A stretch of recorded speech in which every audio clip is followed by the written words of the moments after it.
نحمده ونصلي ونسلم على رسوله الكريم أما بعد فأعوذ بالله من الشيطان الرجيم بسم الله الرحمن الرحيم إنما يخشى الله من عباده العلماء صدق الله مولانا العلي العظيم وصدق رسوله النبي الأمين ونحن على ذلك لمن الشاهدين والشاكرين والحمد لله رب العالمين۔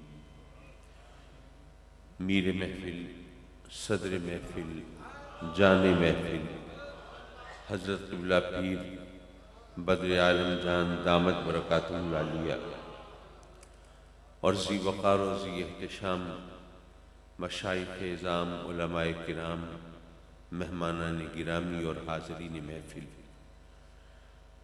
یقیناً ہمارے لیے سعادتوں کی معراج ہے اور خوشبختی کی علامت ہے کہ اس مقدس اور اس مبارک محفل میں ہم سعادتیں سمیٹنے کے لیے حاضر ہیں، اور یقیناً ہم سب کے لیے ایک دل گرفتگی کا سامان بھی ہے کہ وہ ہستی جو ہمیشہ اس محفل میں ہمارے لیے تسکین اور راحت کا سبب ہوتی تھی، آج نگاہوں سے اوجھل جائے۔ رب کائنات ان کے درجات بلند فرمائے اور ان کے فیوز و برکات کو جاری و ساری رکھے اور ان کے سجادہ نشین کو ان کی امانتوں کا صحیح امین بنائے۔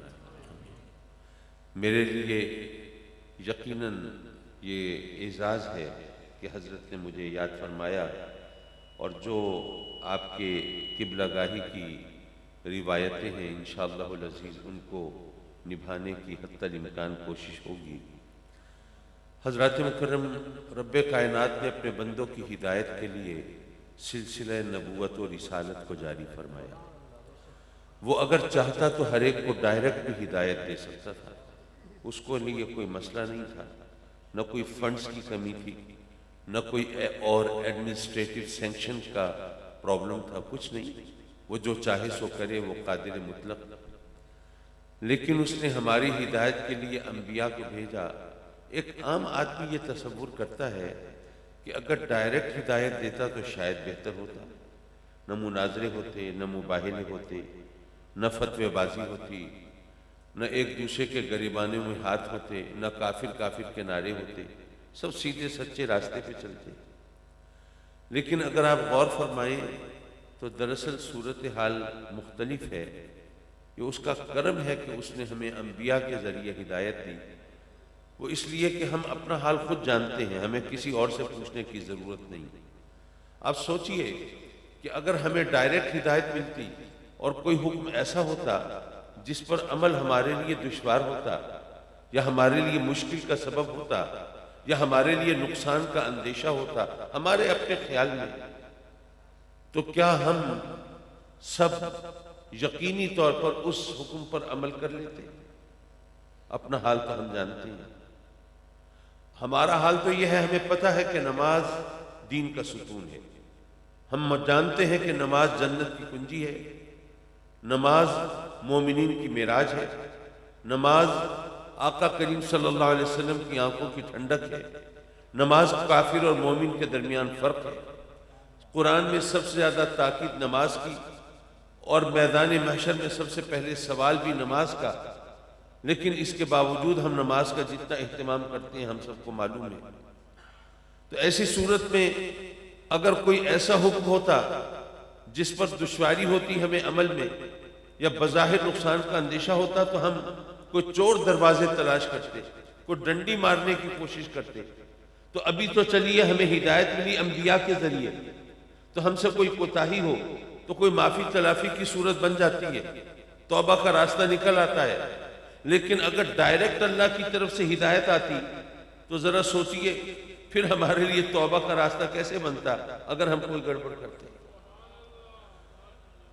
اس بات کو ایک اور زاویے سے بھی دیکھ سکتے ہیں، اگر آپ کے علاقے میں کوئی غیر مسلم ہو، مسلمان ہو جائے آپ کہیں اچھا بھئی اب تو مسلمان ہو گئے، تمہیں نماز بھی پڑھنی ہے، یہ نماز کی کتاب پکڑو، اس کو پڑھو اور اس کے مطابق صحیح طرح نماز ادا کرو، تو کیا سمجھتے ہیں آپ؟ کیا صرف کتاب پڑھ کے وہ صحیح طرح نماز ادا کرنے کے قابل ہو سکے گا؟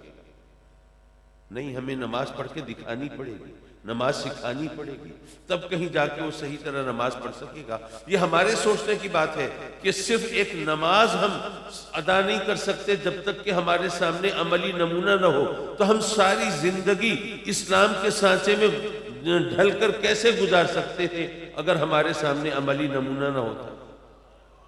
تو انبیاء کرام علیہ السلام نے وہ عملی نمونہ ہمارے سامنے رکھا، اور پھر آقا کریم حضور علیہ السلام نے جب دنیا سے پردہ فرمایا تو اب وہ عملی نمونہ وہ اولیاء اور علماء کی صورت میں ہمارے سامنے ہے۔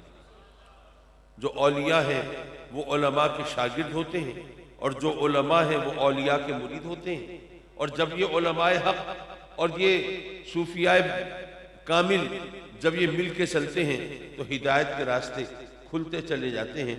اور آج کے دور میں جبکہ ہم سمجھتے ہیں کہ اسلام کا ایک صحیح خوبصورت چہرہ دنیا کے سامنے لانا بہت ضروری ہے، تو ایسے میں ہمیں یہ تمام چیزیں ضرور بتانی ہیں۔ مجھے حضرت عبداللہ بن مبارک رضی اللہ تعالیٰ عنہ کا وہ واقعہ یاد آیا۔ اب میں نے کس ہستی کا ذکر کیا علماء تو سمجھ رہے ہیں، جس کو امیر المومنین فی الحدیث کا درجہ دیا گیا ہو، اور جس کے زہد و تقویٰ اور جس کے استخراج و استنباط کی صلاحیت کو دنیا نے سلام پیش کیا ہو۔ بہرحال ان کے ہمسائے میں ایک یہودی رہتا تھا۔ ایک شخص ایک مسلمان نے اس سے کہا کہ تم اپنا مکان بیچتے نہیں؟ اس نے کہا ٹھیک ہے، صحیح دام ملیں گے تو بیچ بھی دیں گے۔ اچھا بھائی کتنے دام لوگے؟ جس طرح کا اس کا مکان تھا اس کی مارکیٹ ویلیو اس وقت تقریباً 1000 دینار تھی۔ اس نے کہا جی میں 2000 دینار لوں گا۔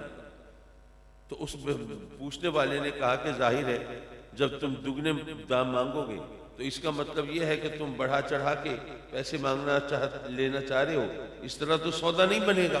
تمہیں نہیں پتا کہ اس ٹائپ کے مکانات کی ویلیو کیا ہے مارکیٹ میں؟ اس نے کہا میں جانتا ہوں اس طرح کے مکان تقریباً 1000 دینار میں مل جاتے ہیں، لیکن 1000 دینار اس مکان کی قیمت ہے، اور 1000 دینار عبداللہ بن مبارک کی ہمسائیگی کی قیمت ہے۔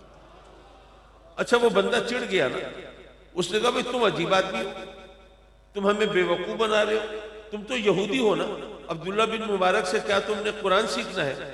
کیا درس حدیث لینا ہے؟ کیا شریعت کی تعلیم حاصل کرنی ہے؟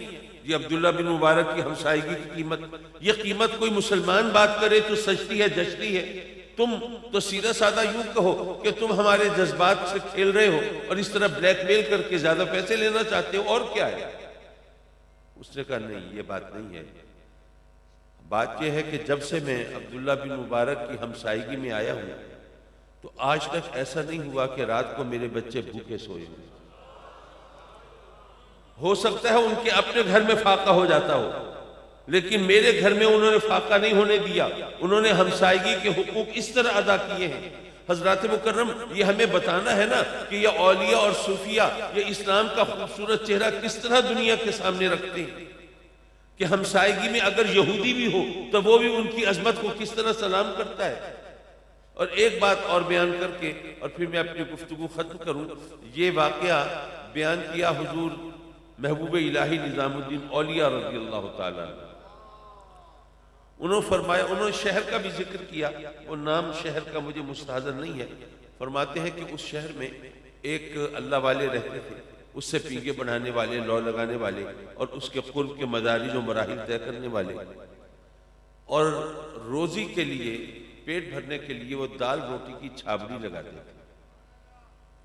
اچھا یہاں یہ عرض کرتا چلوں، آج کل جو ہمارے جو ینگسٹرز ہیں انہوں نے سنا تو ہے کہ کھوٹے سکے ہوتے ہیں، لیکن کھوٹا سکہ کیا ہوتا ہے یہ شاید ان کو کوئی کانسیپٹ نہیں ہے صحیح، کیونکہ ہمارے ہاں تو اب کوائنز تقریباً ختم ہو گئے۔ تو میری ایج گروپ کے جو لوگ ہیں ان کو یاد ہوگا کہ جب وہ کوائنز ذرا گھس جاتے تھے، چاند تارا مٹ جاتا تھا، حکومت کا مونو جو ہے وہ بھی مدھم پڑ جاتا تھا، تو پھر وہ ایکسیپٹ نہیں کیے جاتے تھے، جی کھوٹا ہو گیا۔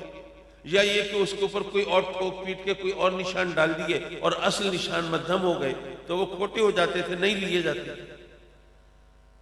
تو حضور محبوب الہی رضی اللہ تعالیٰ عنہ فرماتے ہیں کہ وہ ایک بزرگ تھے جو اللہ والے تھے، انہوں نے دال روٹی کی چھاپڑی لگاتے تھے اپنی روزی کمانے کے لیے۔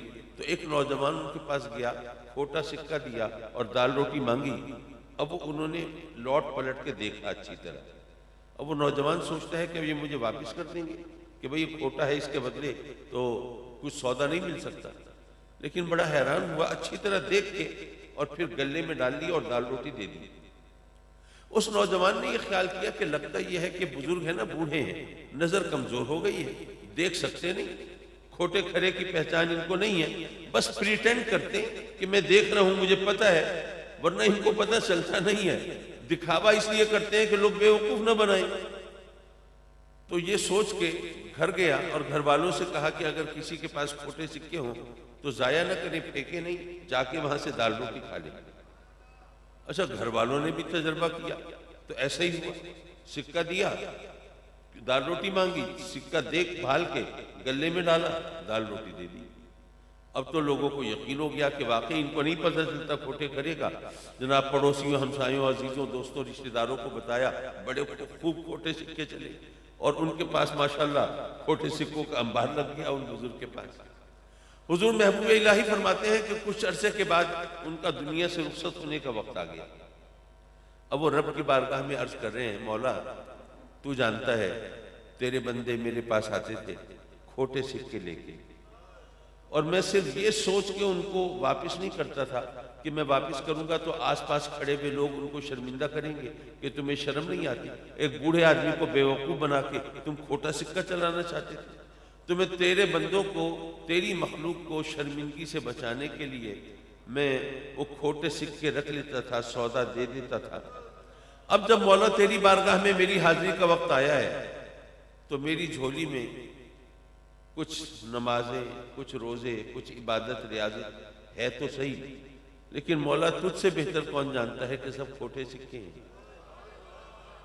لیکن اگر میں ان کھوٹے سکوں کے باوجود اگر تیری بارگاہ میں حاضری سے خوف زدہ نہیں ہوئی تو صرف اس خیال سے کہ میں تو تیرا عاجز گناہگار خطاکار بندہ، مولا اگر میں تیرے بندوں کو ندامت سے بچانے کے لیے وہ کھوٹے سکے قبول کر لیتا تھا تو مولا تو رحمان و رحیم ہے اور تو ستار و غفار ہے، تو بھی میرے اپنے اس عاجز بندے کے یہ کھوٹے سکے قبول فرما لے گا اور اس کو مخلوق خدا کے سامنے نادم ہونے سے بچا لے گا۔ تو جو اللہ والے ہوتے ہیں ان کو اپنے زہد و عبادت پہ غرور نہیں ہوتا، بلکہ ان کو اگر بھروسہ ہوتا ہے تو اپنے اعمال پہ نہیں ہوتا، اس کی رحمت پہ ہوتا ہے، اور جب اس کی رحمت پہ بھروسہ ہوتا ہے تو وہ بھی پھر مایوس نہیں فرماتا۔ وآخر دعوانا ان الحمدللہ۔